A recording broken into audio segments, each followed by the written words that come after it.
Hey guys! So, you probably clicked on this video because you're like, oh my god, Riley's writing for 30 days. As you can see by the title, you already know what this is. I'm kind of doing NaNoWriMo, and the reason I say kind of is because, yes, technically I'm doing NaNoWriMo. I'm going to try to write every single day in November, but I'm not trying to win. I have no idea what I'm gonna write, but basically my goal for NaNoWriMo is probably a little bit different from other people's goals.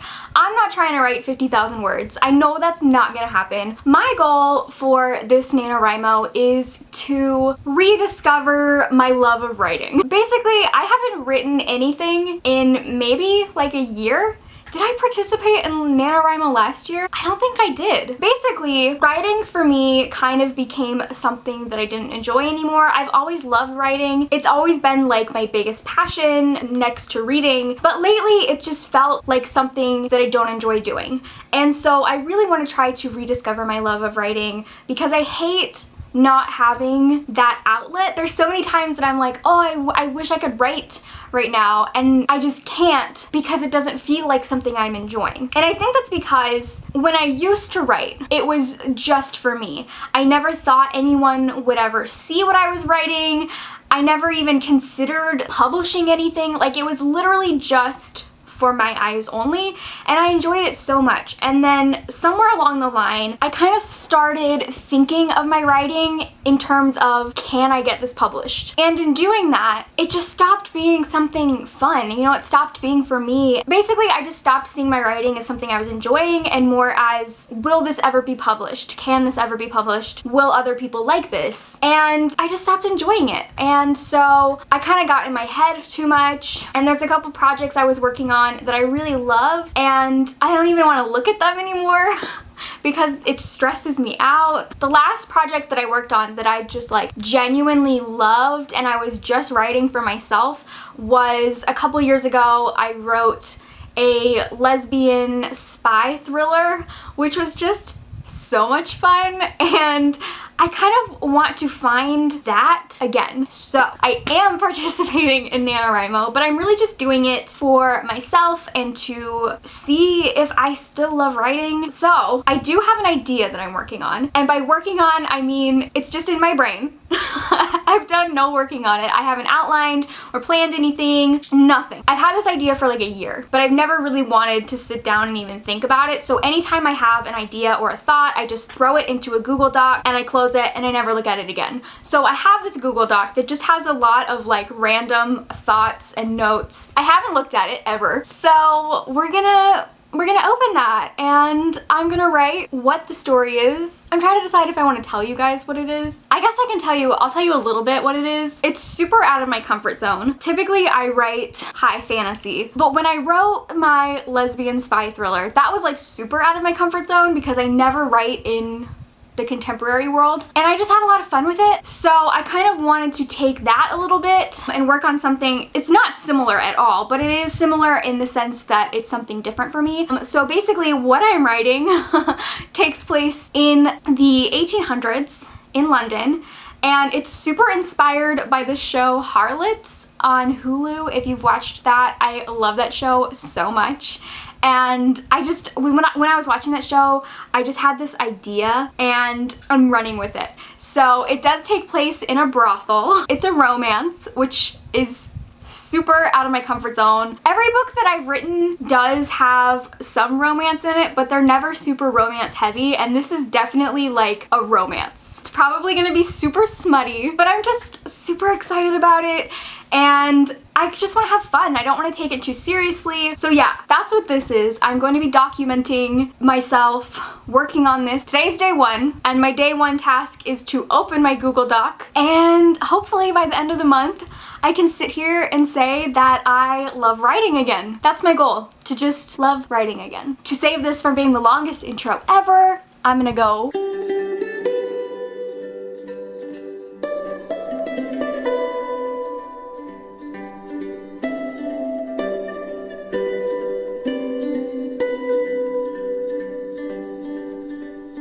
Okay, things are going really well. I am just having a lot of fun. Basically, my story has totally evolved since my original idea. Yesterday, I made a board on Pinterest and I was just pinning a lot of different inspiration. It just gave me so many new ideas for what this is gonna be. Because like I said, the two main characters, well, the main character is a girl, and I don't want to say too much, but she grew up in the brothel with her best friend. All I kind of knew about this was that I wanted them to have like a friends to lovers type of thing, and I didn't really know anything else. But I was trying to figure out like what is going to be the inciting incident to really propel the story forward, and where is this gonna go. Like I said, I was going through Pinterest and just like finding a bunch of inspiration, and it kind of hit me that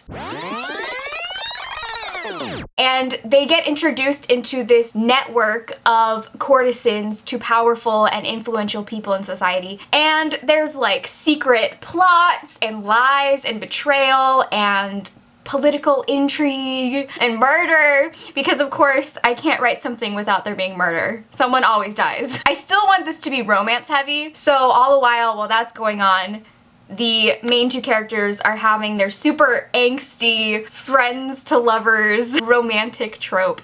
I don't know, I'm having a lot of fun. I made an aesthetic for it that I'll put up right here that I just am obsessed with. And I made the pitch that this is basically like Gossip Girl, but if that took place in the 1800s and was about courtesans instead of rich white people. So I'm really loving it. I'm having a lot of fun. I haven't like written a lot of words. I've only written like 2,000 words, but like I said, I'm not trying to write the most.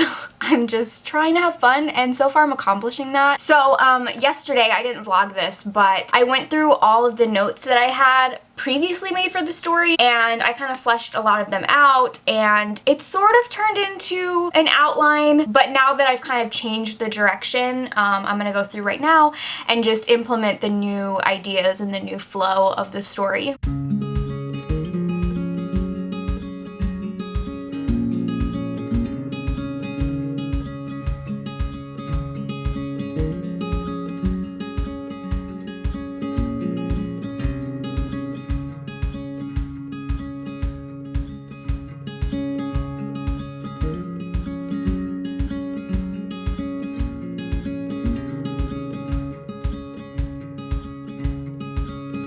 There's something on my lens. Things are changing very fast. My story, it's really evolving into something I didn't originally anticipate. It's getting a lot darker than it was supposed to be. Like, my original idea for this was just gonna be like a fun romance, and it has taken a turn, and it is super dark now. A lot of murder. And I realized I was going through my character notes, and when I read through the entire arc of my main character, I didn't consciously do this, but I realized that her character arc, it's not completely the same, but it really reminds me of Anne Boleyn, which I'm super into. Yeah, that wasn't a conscious thing that I was thinking about, but after I read through her whole arc progression, I was just like, wow, this is so Anne Boleyn. I think the main theme of the book has also changed. It was, like I said originally, this was like more romance focused, which still the romance is a really big part, but it's more now about the main character's agency and her determination to rise up in the world, which is super fun. Earlier today, I made a playlist of songs that I think really like hit the tone of the book. That was a lot of fun. This is something I've done my whole life, that every time I hear a song, I create this story behind the song, and like almost this like music video movie that tells the story of the song. So music is just such a big inspiration for me. I'll hear a song and just immediately think of a scene. I have this like master playlist of all the songs that I feel like inspire me the most, and I do this every time I start a new project. I'll go through that huge master playlist and I'll pick out the ones that specifically tie to what I'm working on. And then I'll also go out and search different things from like movie scores that have the same vibe, and my playlist is coming along really great. I found some really great songs, which I'll actually insert a couple right now so that you can kind of get an idea of the vibe of my book.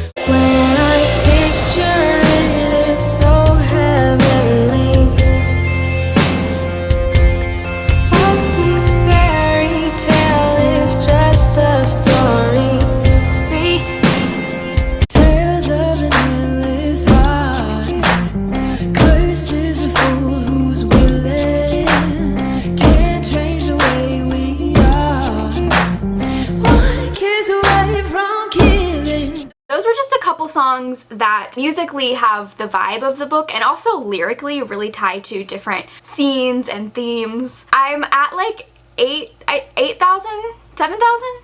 I'm around 7,000, 8,000 words. I don't know exactly. I'm trying not to pay too much attention to the word count because that's just not super important to me right now. Also, something that I've kind of found that I've been struggling with is that this was originally historical fiction and it was taking place in 1800s London. But I found as I was going through it that I was kind of combining different time periods, and I feel like the story would be better if I made it fantasy but historical inspired, because there's no magic in it, so it's definitely like low fantasy. The vibes that I'm feeling are like The Winter's Curse by Marie Rutkowski and then Kiss of Deception by Mary E. Pearson. Both of those were fantasy books.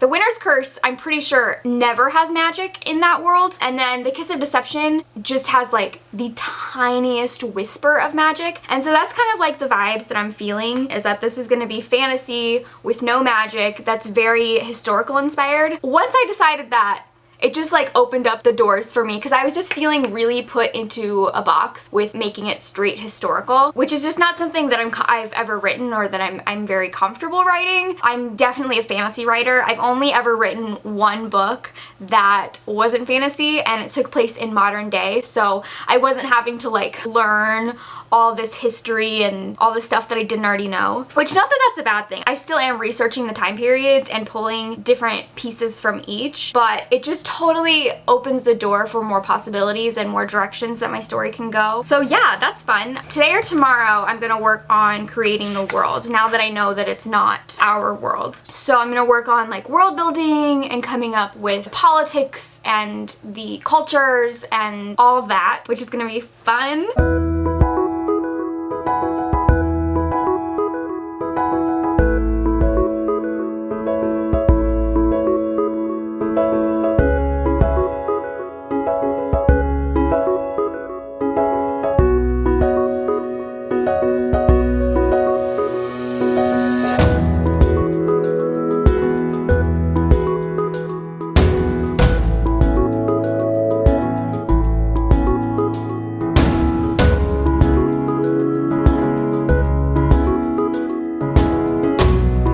It's been a while since I've checked in, but I've been making some amazing progress in my book. I was kind of struggling with the world building for a little bit. That's what I've been doing for the past couple days, is just really crafting this world, because since I decided it's going to lean a little bit fantasy, I just had a lot more room to play and invent things and just come up with really cool world building stuff. But I was really struggling with, like, at the core, what I want this world to be. And then last night I had a dream and I woke up at like 3 a.m.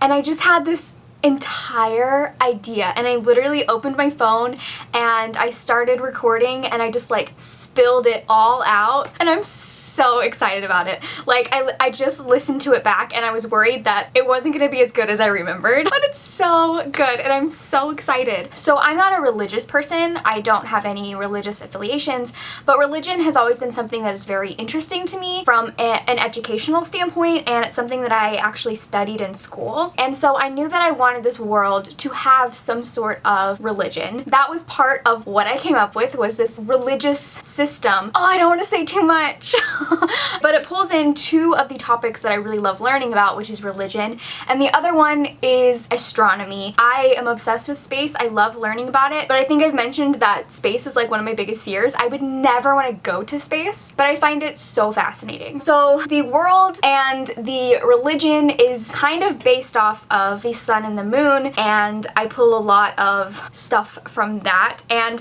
once I figured out the religious beliefs, everything else kind of fell into place, because that kind of controlled how society worked and how the government worked, and just like everything else came together, and I'm so excited. Oh, I want to tell you guys. I want to tell you guys because it's so freaking cool. I can't even believe it came from my mind. I'm totally hyping this up, but it's one of those things that, like, if I heard this in the blurb of a book, I would immediately want to read that book, which just makes me really excited because I feel like as writers, everyone should write something that they would really want to read, and I feel like that's what this is turning into. And I'm so excited. I've been working on really a lot of the fine details of the religions, and everything's just falling into place, and it's so awesome. My favorite thing about writing is that you can plan all you want, and you can have like all these outlines and all these ideas of what your story is gonna be. But the story, I feel like the story becomes its own entity and like its own living thing, and you can't just like completely control where it goes. It's gonna go where it wants to go. And I know that like sounds crazy because like I'm the one writing it. Hopefully in the future I can tell you more and not be as vague because I want to share everything, but I also know like when you're writing your first draft, it's just better to keep things to yourself. One, because things change very quickly, and two, you just need to write it yourself and not have outside influences giving you feedback yet. You just want to get it all out on your first draft. That's like just you and your story, and then send it off to other people or tell other people your ideas and get feedback. But the first draft should literally just be you, your ideas, and your story, and nobody else's voice, because that's when you start to get confused because you have all these other people's opinions, and like, yeah. So I'm gonna keep it to myself for now, but hopefully in the future I can share more, especially since my goal isn't to publish this. I mean, if one day I decide like this is something I want to pursue, that would be great, but as I'm writing it right now, it's literally just for myself, and my end goal isn't to publish this. So I might share it with you when I'm done. I don't know. We'll see. So I just actually wrote something that I really love, but I don't really know how it's gonna fit in with the actual story. Basically, I wrote kind of like a fairy tale, folk tale that tells the origin of the religion, and it's basically a story that these characters would tell to each other to explain why certain things are happening. So it's written kind of like a folk tale. So it doesn't like fit in with the narrative, but for my own knowledge, I know what it is. It was super fun and different. I feel like it could work as like a prologue. It's really short too, but it was cool and I liked it and I'm super excited. So I did just want to quickly show you guys this book. It's one of my favorite books to get inspiration. So it's called Rejected Princesses, Tales of History's Boldest Heroines, Hellions, and Heretics. And it's just this whole book about women and princesses throughout history, giving like little kind of short bios about them. And there's also just like really beautiful artwork in here. And there's just so many cool stories in here. Some of them are women that I had heard of before, but a lot of them are women I'd never heard of, and their stories are just so cool. Like this one is the baddest postal worker in the Wild West, the Viking who became a pirate, Brazil's Lady of the Lake. Like it's just really cool, and I definitely recommend it if you are looking for inspiration. Honestly, I get so much story ideas from here, and even besides that, it's just really fun to like flip through and read all the different stories. So yeah, that is that. So it is November 30th, And I haven't updated you guys in the past like week because I've been really busy getting videos filmed, edited, and uploaded for while I'm on vacation. It's been a whole process. I've been so busy. NaNoWriMo is over. Like, it's over. I did it. Oh my god. I didn't write the full 50,000. I think I'm at like 35,000 words, but still, that's amazing. I didn't even think I would write that much at all. And not only did I write 35,000 words, I genuinely love this story and I'm so excited about it and I can't wait to continue working on it. I'm nowhere near close to being done. If anything, I'm still in like, oh, there's a bug. If anything, I'm still in like the early stages, but I'm gonna kind of put a pause on it for December because I'm just so incredibly busy in December and I'm pretty much traveling all month and I'm also hosting Smutathon, so I'm just like super jam-packed. But definitely in January I'm gonna come back and work on this some more and hopefully finish up my first draft. But I'm just so excited. I am so glad that I did this and that I rediscovered my love of writing. I really had so much fun doing this. So I hope you guys liked this video. If you also participated in NaNoWriMo, let me know how it went for you. Thank you guys for watching and I will see you in my next video. Bye!